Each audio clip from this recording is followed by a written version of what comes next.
Vamos lá, questão 01. A matéria em geral apresenta três fases: a fase sólida, a fase líquida e a fase gasosa. Sobre o fenômeno de mudanças de fase, assinale o que for correto. 01. Durante o processo de mudança de fase a pressão constante, a temperatura da substância varia. Olha, a questão ela não é muito clara em dizer que tipo de matéria, de substância é. Se for uma substância pura, enquanto ocorre mudança de estado, não ocorre mudança de temperatura.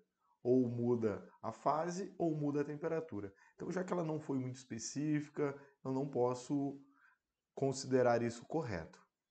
Item 2.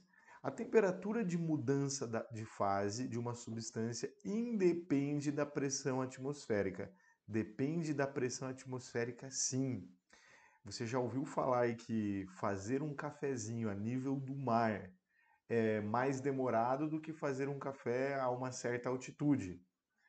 Portanto, demora mais para ferver a água no Rio de Janeiro, que é a nível do mar, do que em Curitiba, que já está a uma certa altitude. E essa altitude, essa mudança de posição, acarreta em mudança de pressão atmosférica. Então, a pressão atmosférica influencia sim na temperatura de ebulição, na temperatura de mudança de fase. Então, incorreto o item 2. Item 4.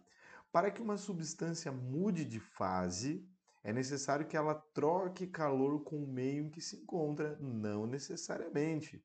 Pode ser que a troca de calor esteja ocorrendo em um recipiente termicamente isolado. Aí só ocorre troca em quem está lá dentro. Não precisa trocar calor com o ambiente. Incorreto, item 4.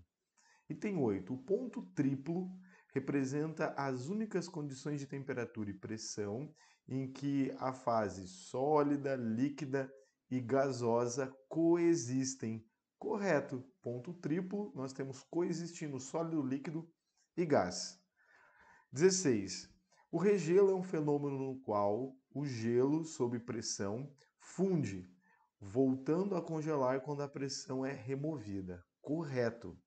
Então, o gelo sofre uma pressão, ele derrete. Quando essa pressão que foi exercida ela cessa, o gelo volta a congelar. Por isso do nome regelo, ele volta a ser gelo. A pressão passou, ele volta a ser gelo. Então, a soma para a questão 01 é 24. Valeu, bons estudos e até a próxima!